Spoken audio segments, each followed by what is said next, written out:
ఈ ప్రభు దినాన కూడి వచ్చిన సకల పరిశుద్ధులకు చిన్నపిల్లలను ప్రతి ఒక్కరికి కూడా ప్రభు అయినటువంటి యేసుక్రీస్తు నామమున మీ అందరికీ కూడా వందనాలు తెలియజేస్తూ ఉన్నాను.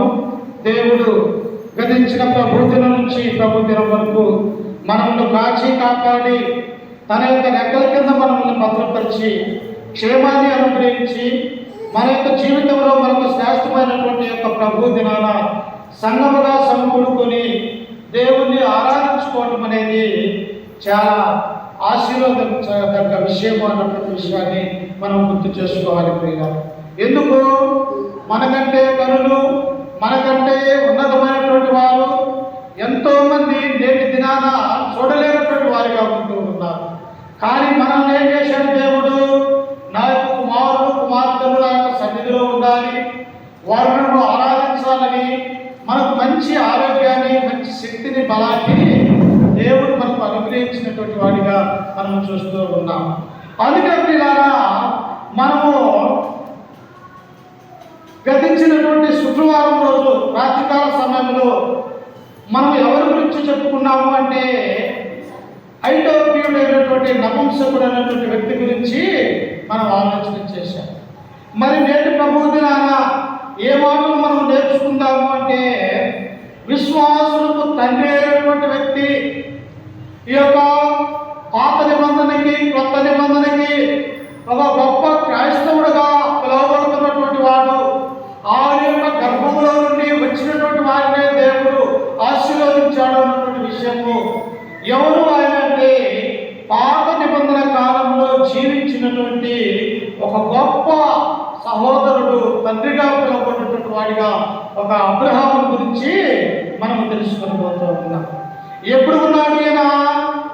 అబ్రహాము గురించి మనము తెలుసుకుంటే మన యొక్క జీవితం చాలా ఆశ్చర్యకరంగా ఉంటూ ఉన్నది. ఎందుకో తెలుసా? నీవు నేను ఎలాగైతే దేవుడంటే భయము భక్తి కలిగి లేక ఈ యొక్క లోకంలో ఉంటూ ఉన్నామో, ఎప్పుడు మనము దేవుడి యొక్క సన్నిధానానికి రాలేక ఉంటూ ఉన్నామో, అలాగనే అబ్రహాము యొక్క జీవితాన్ని కూడా మనము ఆలోచన చేస్తూ ఉన్నప్పుడు అసలు దేవుడంటే తెలియనటువంటి వాడి యొక్క అబ్రహాము యొక్క కుటుంబాన్ని మనం చూడగలుగుతున్నాం. అందుకని అబ్రహాం గురించి మనం ఆలోచన చేస్తూ ఉన్నప్పుడు ఆయన గురించి తెలుసుకోవాలంటే బహు ఆశ్చర్యకరంగా ఉంటుంది. అబ్రహాం గురించి దేవుడు ఏమన్నాడు? అబ్రహాము నా యొక్క స్నేహితుడు అన్నాడు. దేవునికి స్నేహితుడు అంటే ఏ ఒక్క మాట కూడా ఆ దేవుని యొక్క హృదయానుసారంగా ఆయన యొక్క ఆలోచన ప్రకారముగా అబ్రహాముతో అన్నీ కూడా చెప్పేవాడిగా అనేటువంటి దేవుడు ఉన్నాడు. అంటే ఒక మానవుడితో దేవుడు సహవాసం కలిగి చేసినటువంటి వ్యక్తి ఎవరన్నా ఉన్నారు అంటే ఆయనే అబ్రహాము అని మనం గుర్తు చేసుకోవాలి పిల్లలు. అందుకనే ఆయన యొక్క జన్మము, ఆయన పుట్టినటువంటి ప్రదేశం, ఆయన దేశం వేరు, అలాగనే ఆయన ఉంటున్నటువంటి దేశం వేరు, ఆయన జీవించినటువంటి జీవితము వేరు, ఆయన చుట్టుపక్కల ఉన్నటువంటి వారి జీవితాల స్థితిగతులు వేరుగా ఉంటున్నట్టుగా మనం ఆలోచన కలిగి ఉంటున్నాం. అందుకనే ఇట్టి వాడి గురించి మనం తెలుసుకోవాలని అనేకమైనటువంటి గ్రంథాలలో అబ్రహాము గురించి తెలియనటువంటి రాయనటువంటి గ్రంథాలే లేవు. ఎందుకంటే ఏ ప్రవక్తను అడిగినా, ఏ రాజుని అడిగినా, ఏ క్రైస్తవుని అడిగినా ఎవరు మీకు విశ్వాసము తండ్రి అంటే ఆయనే మా అబ్రహాము మాకు తండ్రి అని చెప్పేసి ఇశ్రాయేలు చెప్పుకునేవారిగా ఉన్నారు, యూదులు చెప్పుకునేవారిగా ఉన్నారు, క్రైస్తవులుగా క్రీస్తుని నమ్ముకున్నటువంటి వారుగా మనమందరం కూడా ఎవరు మీకు తండ్రి అంటే ఆయన విశ్వాసము తండ్రి అబ్రహాము అని ఆయన గురించి మనం చెప్పుకునేవారిగా ఉన్నాం. అంటే తన యొక్క జీవితం ఎలా జీవిస్తే లోకంలో ఉన్నటువంటి ప్రతి మానవాళికి కూడా తండ్రిగా పిలువబడుతూ ఉన్నాడో, ఆయన యొక్క జీవితము లోకంలోకి వెళ్ళి చూస్తూ ఉన్నప్పుడు ఆయన ఎట్టివాడు, ఏ ప్రదేశం వాడు, ఏ దేశం వాడు, ఎలా దేవుడు అబ్రహామును పిలుచుకున్నాడు అన్నటువంటి విషయాల గురించి మనం చూడబోతూ ఉన్నాం. ప్రియులారా, చూడండి నాతో పాటు పరిశుద్ధ గ్రంథంలో నుంచి ఆదికాండము 11వ అధ్యాయము ఆదికాండము 11వ అధ్యాయము 26వ వచనాన్ని మనం చదువుకుందాం. 26. తెరాహు అబ్రహామును నాహోరును హారాను కనెను. ఆ తెరాహు వంశావళి ఇది. తెరాహు అబ్రహామును నాహోరును హారాను కనెను. హారాను లోతును కనెను. హారాను తాను పుట్టిన దేశమందలి కల్దీయుల ఊరను పట్టణములో తన తండ్రి అయిన తెరాహు కంటే ముందుగా మృతి పొందెను. అబ్రహాం యొక్క తండ్రి పేరు ఏంటంట? తెరాహు. అబ్రహాము మొదటి వ్యక్తిగా ఉంటూ ఉన్నాడు. అబ్రహాం యొక్క సహోదరులు ఎవరున్నారు? నాహోరు, హారానుగా పిలువబడుతూ ఉన్నారు. అంటే తెరాహుకు ముగ్గురు కుమారులు దేవుడు అనుగ్రహించినటువంటి వాడిగా మనం చూడగలుగుతూ ఉన్నాం. ఎంతమంది అమ్మా? ముగ్గురు. ఎవరెవరు? అబ్రహాము, నాహోరు, హారాను. ఈ ముగ్గురు కుమారులు తెరాహు పుట్టినప్పుడు పిల్లారా ఆ వారి యొక్క దేశం ఏంటిదంట? కల్దీయుల ఊరులు పట్టణములు. ఎక్కడ ఉంటారు దేశము? బబులోను యొక్క దేశము. మెసొపొతామియా ప్రాంతానికి చెందినటువంటి వాడిగా ఉన్నాడు. ఊరు అనేటువంటి పట్టణంలో ఆయన నివసిస్తూ ఉన్నాడు. వారు నివసిస్తున్నటువంటి దేశము చుట్టుపక్కల ఉన్నటువంటి వారందరూ కూడా ఎలాంటి వారు అంటే విగ్రహారాధన చేసేవారిగా వారందరూ కూడా ఉంటూ ఉన్నారు. అంటే లోకము పుట్టించినటువంటి మహోన్నతుడైనటువంటి దేవుడు తెలియదు. యెహోవా దేవుడి గురించి వారికి తెలియదు. ఆయన సర్వోన్నతుడని సర్వశక్తివంతుడని వారికి తెలియక ఆ అబ్రహాము యొక్క కుటుంబకులు పెద్దలు ఎవరిని ఆరాధిస్తూ ఉన్నారు అంటే విగ్రహారాధన చేసే కుటుంబముగా అబ్రహాము యొక్క కుటుంబాన్ని మనం చూడగలము. చూడండి, నాతో పాటు ఈ విషయంలో యెహోషువ మనకు తెలియపరుస్తూ ఉన్నాడు. యెహోషువ గ్రంథము 24వ అధ్యాయము. యెహోషువ 24వ అధ్యాయము మొదటి 2 వచనాలు మనం చదువుకుందాం. 2-3 వచనాలు చూడండి ఒకసారి. 2-3. యెహోషువ జనులందరితో ఇట్లనెను, ఇశ్రాయేలీయుల దేవుడైన యెహోవా సెలవిచ్చిన దేవనగా ఆది కాలము నుండి మీ పితరులు అనగా అబ్రహాముకును నాహోరుకును తండ్రి అయిన తెరాహు కుటుంబకులు నది అంతటా నివసించి ఇతర దేవతలను పూజించిరి. చూశారా? ఎవరంట? ఇదిగో అబ్రహాము యొక్క తండ్రి అయినటువంటి తెరాహు, అబ్రహాము యొక్క సహోదరులైనటువంటి నాహోరు, హారాను వీరు నివసించిన దేశం ఎక్కడ అంటే ఇదిగో నది అవతల వారు జీవిస్తూ ఉన్నారు. ఎక్కడ జీవిస్తున్నారట? నది అయితే అవతల జీవిస్తూ ఉన్నారు. అయితే నది అవతల ఉన్నటువంటి వీరు ఆ ప్రాంతాన్ని ఏమన్నారు దేవుడు అంటే ఇది మెసొపొతామియా, అంటే 2 నదుల మధ్య నివసించినటువంటి పట్టణము ఊరు అనేది. చుట్టూ నదులు ఉన్నాయి. ఆ నది తీరాన అవతల వచ్చేసేమో ఈ యొక్క ఊరు అనే పట్టణం ఉన్నది, యువతల వచ్చేసేమో అన్ని జాతులు ఉంటారు. అందుకనే ఈ యొక్క తెరాహు కుటుంబకులు ఎక్కడ ఉంటారు అంటే నది అద్దరుగా జీవించినటువంటి కుటుంబకులుగా వీరు ఉన్నారు. అందుకే యెహోషువ అంటూ ఉన్నాడు, ఓ ఇశ్రాయేలీయులారా, మీ పితరుడు మన పితరుడు అయినటువంటి అబ్రహాము యొక్క తండ్రి అయినటువంటి తెరాహు వారి యొక్క కుటుంబ సభ్యులు ఇంతకుముందు ఎవరిని వారు పూజించినారు అంటే నది అవతల ఉన్నటువంటి దేవతలను వారు పూజించినారు. వారికి తెలుస్తుంది ఆ దేవుడి గురించి. నది అవతల ఉన్నటువంటి విగ్రహారాధన చేసేవారు, ఏది కనిపిస్తే దానికి మొక్కేవారుగా ఉంటూ ఉన్నారు. కానీ ఈ యొక్క అబ్రహాము వచ్చేసి దేవుడి గురించి కూడా తెలియక తన యొక్క తండ్రి విషయంలో తండ్రి చేస్తున్నటువంటి ఆ పూజలని ఆ యొక్క అన్ని కూడా ఈ కుటుంబ సభ్యులు దేవుడి అన్నటువంటి వారిగా మనం చూడగలుగుతూ ఉన్నాము లేదా. అయితే దేవుడు ఏం చేస్తూ ఉన్నాడంటే అబ్రహాము ఏర్పాటు చేసుకుంటూ ఉన్నాడు. దేవుడు ఏం చేస్తాడో తెలుసా? ఎవరైతే దేవుడి దగ్గర రారో, ఎవరైతే దేవుడికి దూరంగా ఉంటూ ఉన్నారో, ఎవరైతే దేవుడి గురించి తెలియదో వారికి తెలియజెప్పే గొప్ప భాగ్యాన్ని దేవుడు కల్పించినటువంటి వాడిగా మనం చూడుతూ ఉన్నాం. అప్పుడు ఏం చేశాడు దేవుడు? అబ్రహాము దేవుడు ఏర్పాటు చేసుకుంటూ ఉన్నాడు. నా కుమారుడు అబ్రహాము నా యొక్క జనాంగము నీ యొక్క గర్భంలో నుండి రావాలా, ఇదిగో నా యొక్క మాటకు వినాలని చెప్పేసి ఇప్పుడు కల్దీయుల దేశమైనటువంటి ఊరు అనేటువంటి పట్టణంలో నుండి అబ్రహాము దేవుడు పిలుస్తూ ఉన్నాడు. నిన్ను నన్ను కూడా పిలుస్తూ ఉన్నాడు. ఇంకా నువ్వు మన పాపంలో ఉంటూ ఉన్నప్పుడు, ఇంకా నువ్వు యేసుక్రీస్తు వైపు మనం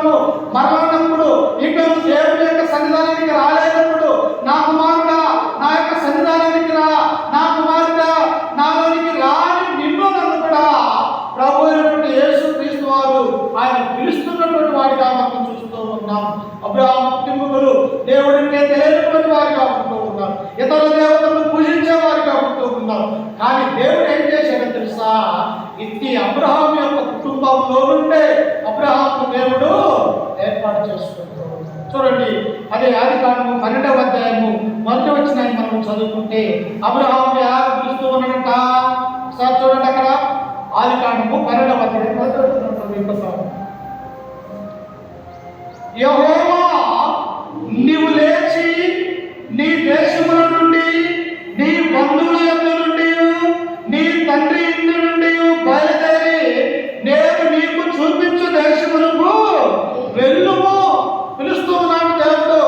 ఎక్కడ ఉన్నారంటే వీళ్ళు కుటుంబీకులు మెసొపొతామియా అనగా బబులోను దేశంలో నివాసం ఉంటున్నటువంటి ఈ యొక్క తెరాహు కుటుంబ సభ్యులైనటువంటి ఆయన కుమారుడిగా ఉన్నటువంటి అబ్రహామును దేవుడు ఏర్పాటు చేసుకుంటూ ఉన్నాడు. అయ్యా, మీరు పూజించే దేవతలు అవి సృష్టికర్తవి కావు, అవి నిజమైనటువంటి దేవతలు కావు, దేవుళ్ళు కావు. ఇదిగో భూలోకాన్ని నిర్మించినటువంటి నేను యెహోవాను నిన్ను పిలుస్తూ ఉన్నాను అని చెప్పేసి అబ్రహాము దేవుడు పిలుస్తూ ఉన్నాడు. ఏమని పిలుస్తూ ఉన్నాడంట?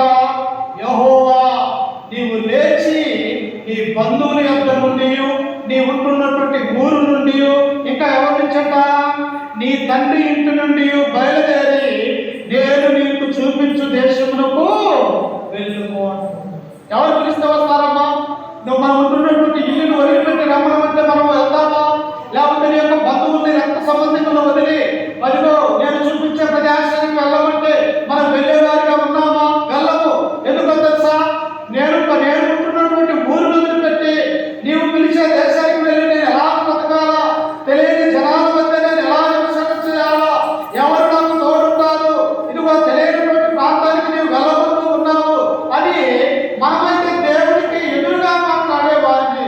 కానీ అబ్రహామును అలా మాట్లాడలేదు. ఏమంటున్నాడంట? చూడండి, కింద వచనంలో చదువుకుంటే దేవుడు ఏమంటున్నాడో చూడండి. 2వ వచనంలో, నిన్ను గొప్ప జనముగా చేసి నిన్ను ఆశీర్వదించి నీ నామమును గొప్ప చేయుదును. నీవు ఆశీర్వాదముగా ఉండువు. నిన్ను ఆశీర్వదించు వారిని ఆశీర్వదించుదును, నిన్ను దూషించు వారిని శపించుదును. భూమి యొక్క సమస్త వంశములు నీ యందు ఆశీర్వదించబడునని అబ్రహాముతో అనగా. ఏం చేస్తున్నాడు అబ్రహాము? నిన్ను సామాన్యంగా నేను ఎన్నుకోవట్లేదు. నీలో నాకు ఒక ప్రణాళిక ఉన్నది, నీ మీద నాకు ఒక సంకల్పం ఉన్నది. ఏంటో తెలుసా సంకల్పము? ఏంటి అంటే నిన్ను గొప్ప జనముగా చేస్తున్నావు. నువ్వు ఒక్కడే వస్తూ ఉన్నావు, లోకంలో నుంచి వేరైపోయి నా దగ్గరకు నువ్వు ఒక్కడే వస్తూ ఉన్నావు. కానీ నీ గర్భములో నుంచి అనేక సంతానములు ఈ భూలోకములకు రాబోతూ ఉన్నాయి. ఇంకా ఏమంటున్నాడు ఆయన? నిన్ను ఆశీర్వదించి నీ నామమును గొప్ప చేయుదును. అబ్రహాముగా పిలువబడుతూ ఉన్నావు. కేవలం నువ్వు మాత్రమే బబులోను దేశంలో ఉన్నావు.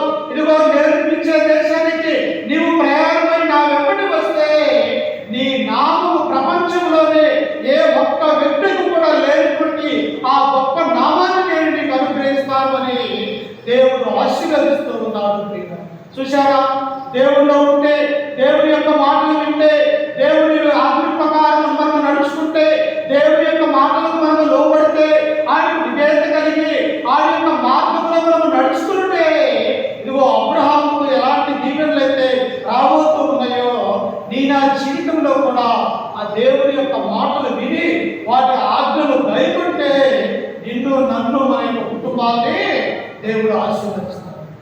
వినకపోతే, దేవుడి లెక్క చేయకపోతే, దేవుడి యొక్క మందిరానికి రాకపోతే, దేవుడి యొక్క మాటలకు అవిధేయత కలిగితే మనం ఏమైపోతాము? లోకములో పడి నశించిపోయే వారిగా మనం ఉంటూ ఉన్నాం. అందుకని అబ్రహాము దేవుడు ఏమంటున్నాడంటే నిన్ను ఆశీర్వదించు వారిని ఆశీర్వదించుదును. భూమి యొక్క సమస్త వంశములు నీ యందు ఆశీర్వదించబడును అని అబ్రహామును దేవుడు పిలుస్తూ ఉన్నాడు. నిజంగా మన యొక్క జీవితంలో కూడా దేవుడు ఎల్లవేళ తన వాక్యం ద్వారా, తన స్వార్థం ద్వారా, ప్రవర్తన ద్వారా, న్యాయాధిపతుల ద్వారా, ఇదిగో అపోస్తలుల ద్వారా, ఇదిగో యేసుక్రీస్తును అందుకురండి, ఆయన నమ్ముకోరండి, ఆయన విశ్వాసం ఉంచండి, ఆయన యొక్క లోకానికి వచ్చి మన పాపముల నిమిత్తము ఇదిగో కలవరికి ఆయన యొక్క రక్తాన్ని చిందించాడు అని చెప్పేసి అపోస్తలులు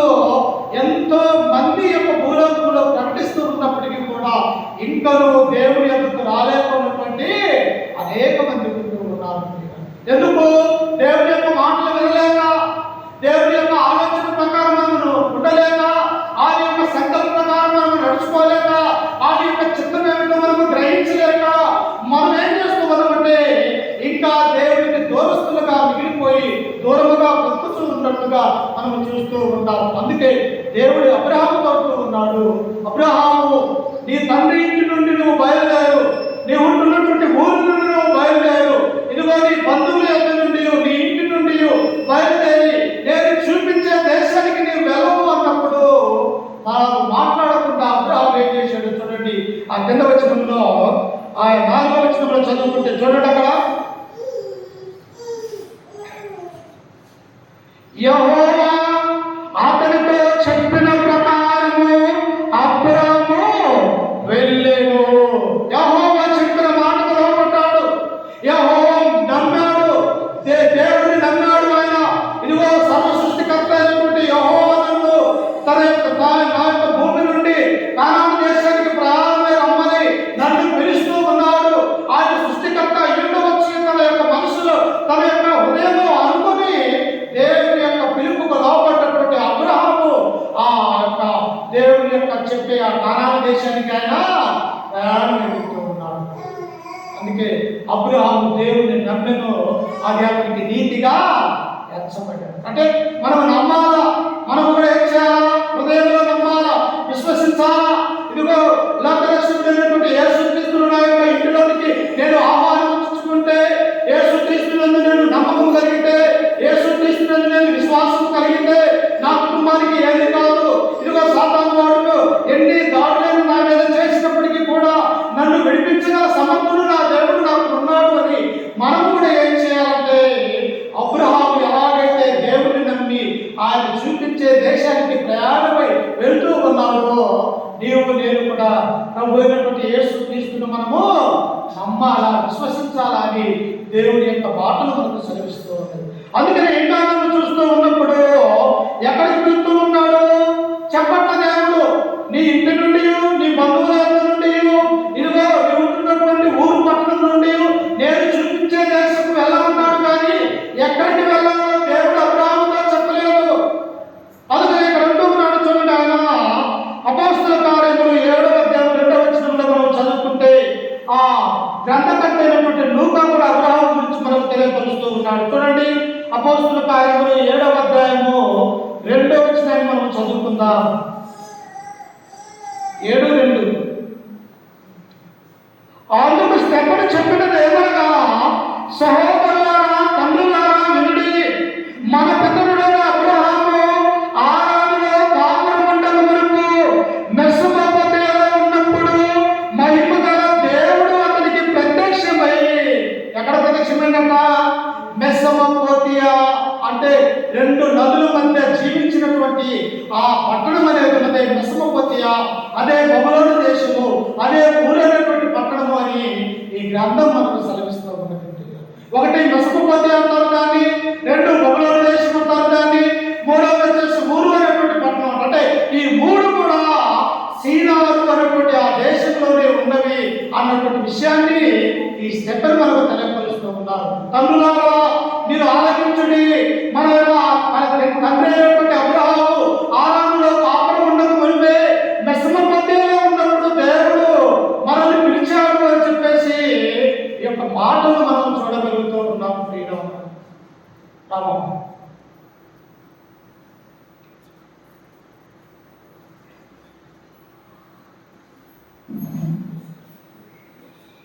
ఇక్కడ స్టెఫెను అంటూ ఉన్నాడు, మన తండ్రి అయిన అబ్రహాము హారానులో కాపురం ఉండమునకు మెసొపొతామియాలో ఉన్నప్పుడు మహిమ గల దేవుడు అతనికి ప్రత్యక్షమై, నీవు నీ దేశమును నీ స్వజనమును విడిచి బయలుదేరి నేను నీకు చూపించబోవు దేశమునకు రమ్మని అతనితో చెప్పెను.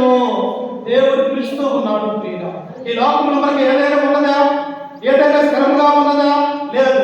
ఈ లోకమంతా కూడా ఒక నటనలాగా ఉంటూ ఉన్నది. ప్రియులారా, ఈ దేశము లేకపోతే యొక్క ప్రపంచము ఒకనొక దశలో యేసుక్రీస్తు యొక్క 2వ రాకడలో వచ్చేటప్పటికి అంతా కూడా ఏమైపోతుందంటే అగ్నికి ఆహుతైపోతుంది అన్నటువంటి విషయాన్ని విషయాన్ని మనకు గుర్తు చేస్తూ ఉన్నాం. అందుకని అబ్రహాము దేవుడు ఏం చేశాడు? నీ ఉంటున్నటువంటి బంధువుల యొద్ద నుండి, నీ తండ్రి ఇంటి నుండి, నీ దేశం యొద్ద నుండి బయలుదేరి నేను చూపించే దేశానికి రమ్మని ఆయన చెప్తూ పిలిచాడు దేవుడు. కానీ ఎక్కడికి వెళ్ళాలి, ఎక్కడ నివసించాలనేది అబ్రహాముకు తెలియలేదు. ఈ విషయమే అపోస్తలుడైనటువంటి పౌలు ఉన్నాడు. అపోస్తల కార్యములు 11వ అధ్యాయము, హెబ్రీయులకు రాసినటువంటి 11వ అధ్యాయము 8వ వచనంలో చదువుకుంటే ఈ విషయమై అపోస్తలుడైనటువంటి పౌలు మనకు సెలవిస్తూ ఉన్నాడు. ఏమని అబ్రహాము గురించి ఆయన తెలియపరుస్తూ ఉన్నాడు. చూడండి ఒకసారి, హెబ్రీయులకు రాసినటువంటి పత్రిక 11వ అధ్యాయం 8వ వచనాన్ని మనం చదువుకుందాం. అబ్రహాము పిలువబడినప్పుడు విశ్వాసమును బట్టి ఆ పిలుపుకు లోబడి, చూసారా, దేవుడి యొక్క మాటలు చెబుతూ ఉన్నప్పుడు ఆయన యొక్క ఆజ్ఞల ప్రకారము మనం నడుచుకోవాలని దేవుడు కోరుకుంటూ ఉన్నాడు. అందుకే ఇక్కడ ఏమంటూ ఉన్నది?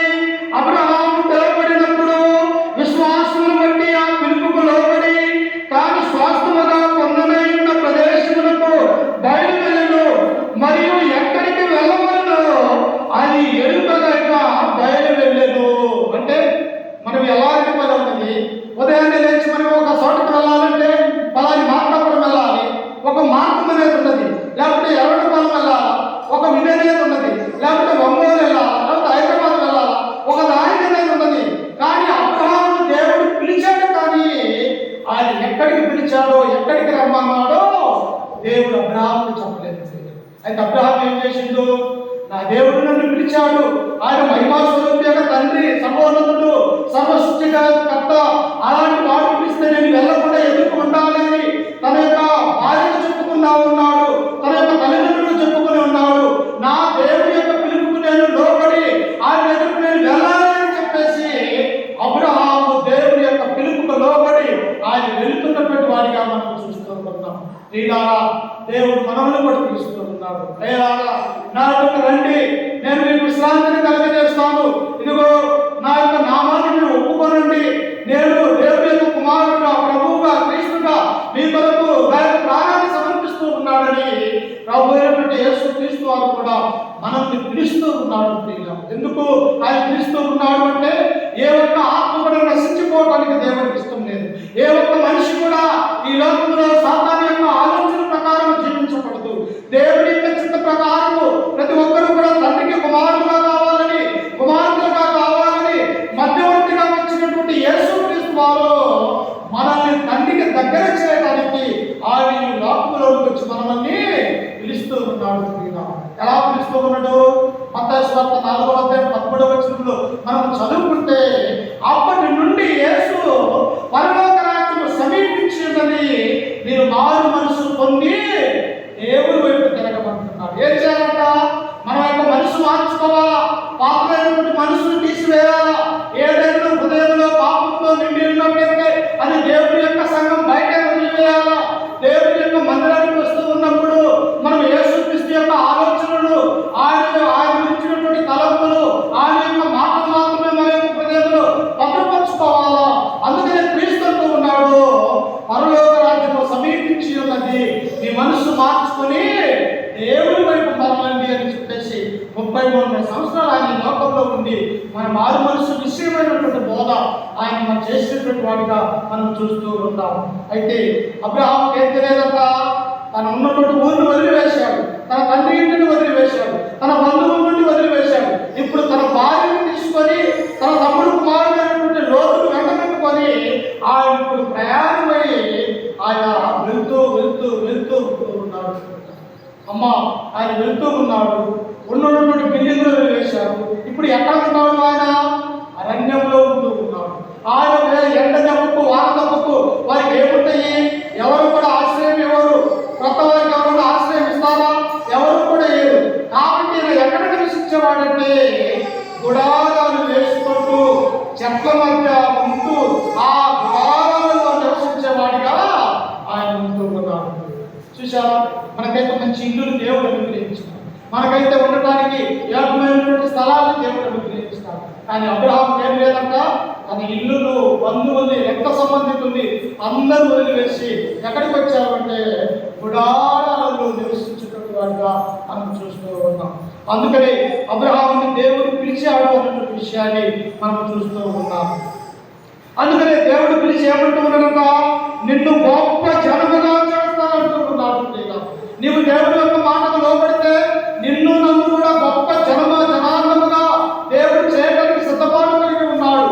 అందుకనే చూడండి, ఆదికాండము 17వ అధ్యాయం 6వ వచనంలో మనం చదువుకుంటే ఈ అబ్రహాము గురించి దేవుడు మనకు సెలవిస్తూ ఉన్నాడు. చూడండి, పరిశుద్ధ గ్రంథంలో నుంచి ఆదికాండము 17వ అధ్యాయము 6వ వచనాన్ని చదువుకుందాం.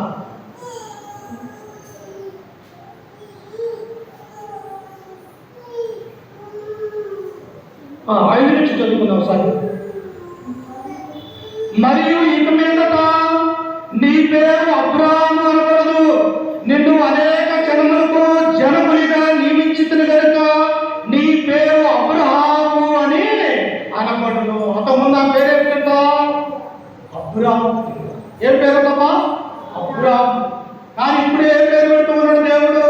ఇక నుంచి నీ పేరు అబ్రాహాము కాదు, నీ పేరు అబ్రాహాముగా పిలువబడుతూ ఉన్నావు. అనగా అనేక మందికి జనములకు నీలో నుండి రాజులు వస్తారు, నీ గర్భంలో నుండి నీలో నుండి నా యొక్క బిడ్డలు వస్తూ ఉన్నారు, నీవు అనేకలకు కూడా తండ్రివి అన్నటువంటి విషయాన్ని ఇక్కడ మనం చూస్తూ ఉన్నాం.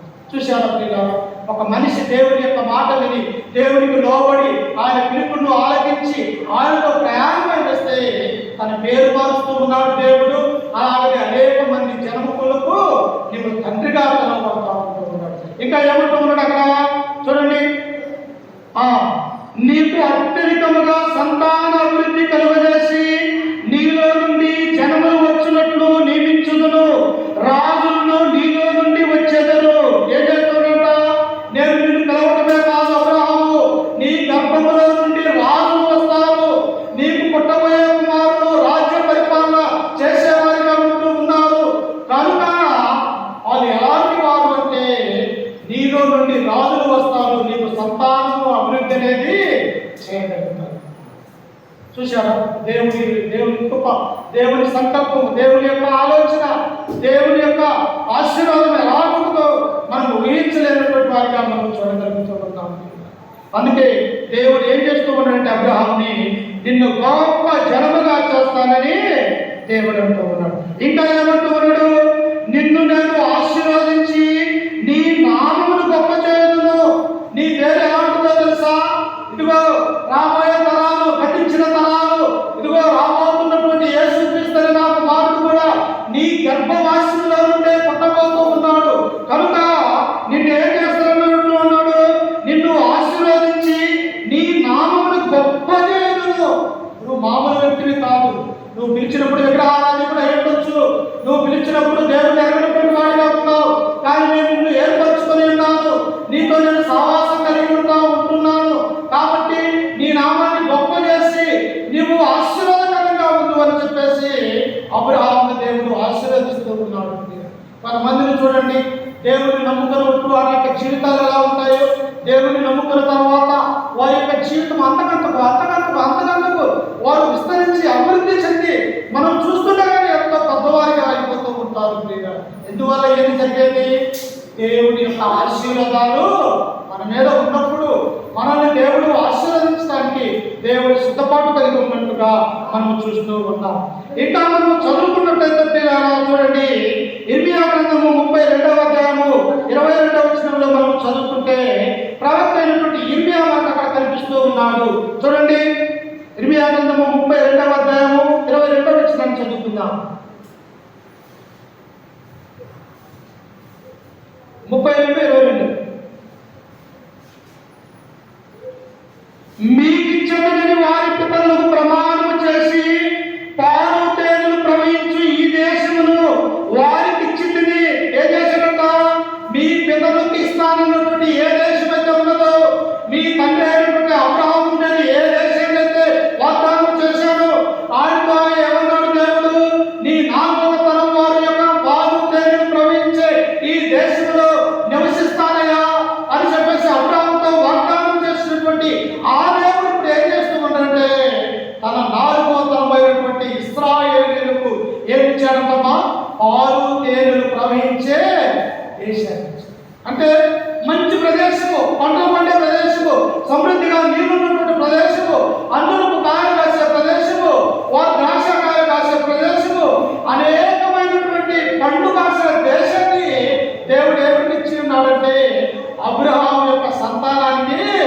దేవుడు అనుగ్రహిస్తాడు. మరి నీవు నేను దేవుడి యొక్క భయము భక్తి విశ్వాసం కలిగి ఆ యొక్క మాటలకు లోబడితే మనకేమిస్తాడు దేవుడు? ఇదిగో ఆనాడు దేశం లాంటి పరలోక రాజ్యాన్ని దేవుడు మన కొరకు అక్కడ ఉంచాడు.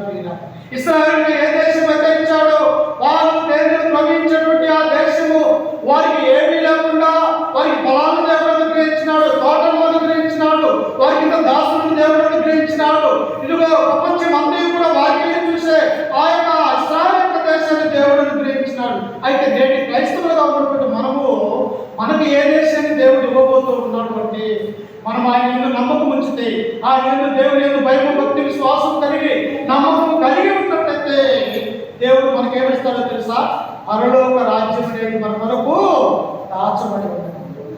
ఎవరైతే క్రీస్తుని నమ్ముకుంటారో, ఎవరైతే యేసుక్రీస్తుని సొంత రక్షకుడిగా అంగీకరిస్తారో, ఎవరైతే తమ యొక్క హృదయంలో దేవుని ప్రతిష్ఠించుకుంటారో వారందరికీ కూడా రాబోయే తరంలో మనం చనిపోయిన తర్వాత మన యొక్క ఆత్మను నివసించడానికి దేవుడు ఏమిస్తూ ఉన్నాడు అంటే పరలోక రాజ్యాన్ని ఇవ్వటానికి మనకు సిద్ధపడతాడు. అందుకే ఈ సమయంలో యోహాను సువార్త 14వ అధ్యాయం 1వ వచనంలో ఆయన అంటాడు, మీ హృదయములను కలవరపడనీయుడి, దేవుని యందు విశ్వాసం ఉంచుతున్నాను, నా యందును విశ్వాసం ఉంచుడి, మీకు స్థలమును సిద్ధపరచలేను వెళ్ళుచున్నాను. ఎందుకంటున్నాడు దేవుడు? మీకు స్థలాలు సిద్ధపరచడానికి మనందరం కూడా మనం అనుకుంటున్నాం ఈ భూమి మీద మనకు స్థలం ఉన్నది ఇదే కావచ్చని మనం అనుకుంటున్నాం. కావు, ఇవి లోకంలో ఉన్నటువంటి కొంతకాలమే ఉండేది. మానవుడు తల్లి గర్భంలో నుండి ఎలాగైతే దిగంబరిగా వస్తూ ఉన్నాడో ఈ యొక్క భూలోకంలోనికి మరలా వెళ్ళేటప్పుడు మానవుడు ఎలా వెళ్తున్నాడంట? దిగంబరిగానే వెళ్తున్నాడు. అందుకని ఏమంటాడు? అయ్యా, నా తల్లి గర్భంలో నుండి నేను దిగంబరిగానే ఈ లోకానికి వచ్చాను, మరలా నేను దిగంబరిగానే నా తండ్రి వద్దకు వెళ్ళిపోతున్నాను. అందుకని ఇక్కడ ఏమంటుంది లేదా? మీ హృదయంలో కలవరపడనీయుడి, దేవుని యందు విశ్వాసం ఉంచుతున్నారు, నా యందు విశ్వాసం ఉంచుడి, నా తండ్రి ఇంత అనేక నివాసములు కలవు, లేని మీతో చెప్పులను మీకు స్థలము సిద్ధపరచ వెళ్ళుచున్నాను.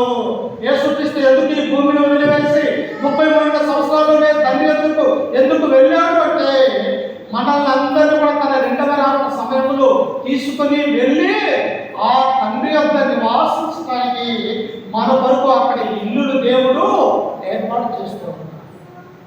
దేవుని ప్రణాళిక. అబ్రాహాము ఎలాగైతే నీ ఉంటున్నటువంటి దేశాన్ని, నీ బంధువుల్ని, నీ రక్త సంబంధికులను వదిలివేసి నేను చూపించే దేశానికి వెళ్ళమన్నా అన్నాడు. ఎందుకు పిలిచాడో, ఎందుకు వెళ్ళమన్నాడో తెలియకనే దేవుడిని నమ్మాడు అబ్రాహాము. తన 4వ తరానికి ఇశ్రాయేలు యొక్క రాజ్యానికి తేనెలు ప్రవహించేటువంటి కానాను దేశాన్ని వారికి అనుగ్రహించినాడు. నేను క్రైస్తవులుగా ఉన్నటువంటి మనము క్రీస్తుని ధరించుకొని క్రీస్తు రక్తంలో కడగబడ్డటువంటి మనము కూడా ఆ పరలోక రాజ్యం కొరకు మనమందరం కూడా ఎదురు చూసేవారిగా మనం ఉండాలి. అందుకే ఈ సమయంలో చూడండి, హెబ్రీయులకు రాసినటువంటి పత్రిక చివరిగా చదువుకొని చూపించుకున్నాం. చూడండి ఒకసారి హెబ్రీయులకు రాసినటువంటి పత్రిక ఆ స్థలం ఎలాంటిదో దేవుడు మనకు తెలియపరుస్తూ ఉన్నాడు. ఒకసారి చూడండి.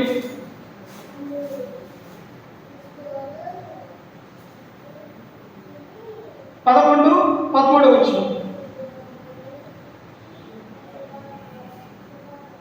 హెబ్రీయులకు రాసినటువంటి పత్రిక 11వ అధ్యాయం 13వ వచనం. వీరందరూ ఆ వాగ్దానముల ఫలము అనుభవించకపోయినను అనుభవించాలమ్మా. అబ్రహాము అనుభవించాడు, పాలు తేనెలు ప్రవహించే దేశం ఎరగదు. గుడాలలో నివసించాడు, చెట్ల కింద జీవించాడు. ఆయన ఏం చేశాడు? వాసం వస్తే తడుస్తూ ఉంటాడు.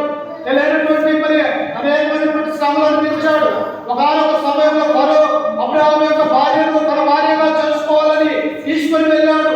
మరొక స్వామి అభిమేలకు తీసుకొని వెళ్ళాడు. ఈ విధమైనటువంటి కష్టాలు పడుతూ ఉన్నప్పటికీ కూడా అబ్రహాము అనేది శాంతి సమాధానము లేదు. అక్కడ చూసిన ఇబ్బందులు, శ్రమలే. కానీ ఇక్కడ ఏమంటున్నాడు?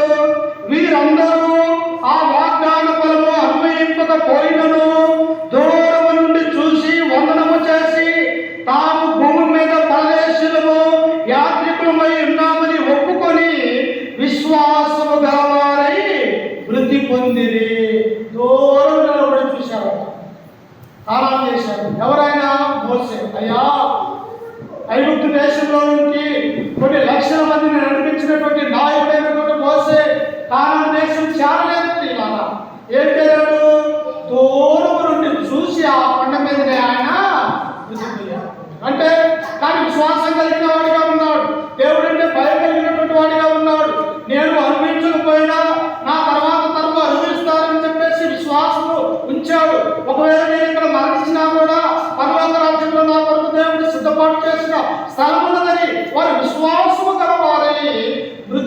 ఉండిరి అనే వాక్యాన్ని మనం చూస్తూ ఉన్నాం. అందుకనే దేవుడు ఏమంటున్నాడు, ఈ లోకంలో మనం పరదేశులము యాత్రికులము ప్రియులారా. ఎప్పుడు మన యాత్రలో మునిసిపోయిందో ఎవరు కూడా ఎరగనటువంటి వారిగా మనం ఉంటూ ఉన్నాం. అందుకనే మనం ఏం చేయాలంటే అబ్రహాముకు ఉన్నటువంటి భక్తి, అబ్రహాముకు ఉన్నటువంటి విశ్వాసము నీలో నాలో ఉన్నట్లయితే దేవుడు అబ్రహాముని ఎలాగైతే గొప్ప జనముగా గొప్ప సంతానాన్ని ఇచ్చాడు, ఆ జనము గుండా కొన్ని లక్షల మంది ఇశ్రాయేలు సంతానం ఈ లోకంలో ఉన్నదో అలాగే నీ నా సంతానం అభివృద్ధి కావాలి, విస్తరించాలి అంటే మనం దేవుని యందు నమ్మకం కలిగి విశ్వాసము కలిగి ఈ లోకంలో జీవించాలి.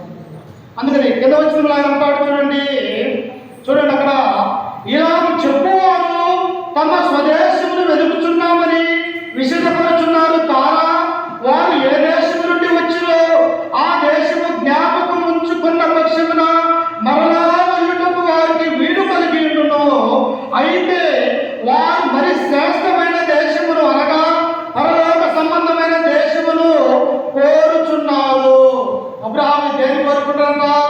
ఈ దేశంలో ఉండాలని కోరుకోవట్లేదు, ఈ దేశంలో నేను అనుభవించాలి సుఖపడాలని కోరుకోవట్లేదు, నేను కష్టపడ్డప్పటికీ కూడా ఆ దేశంలో నేను సుఖంగా ఉండాలని చెప్పేసి అబ్రహాము కోరుకొని దేవుడు చూపించే ప్రతి మార్గానికి ఆయన వెళ్ళినటువంటి వాటిగా మనం చూడగలుగుతాం.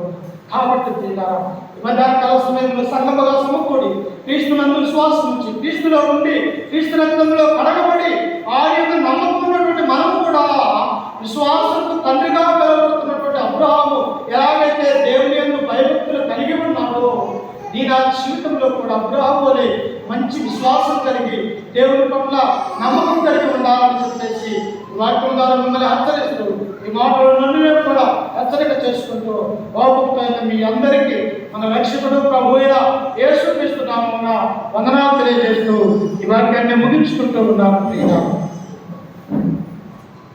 ప్రార్థన చేసుకుని ఆ తదుపరి ఆరాధనలోకి వెళ్దాము. ఇంకో ప్రార్థన చేసుకుందాము.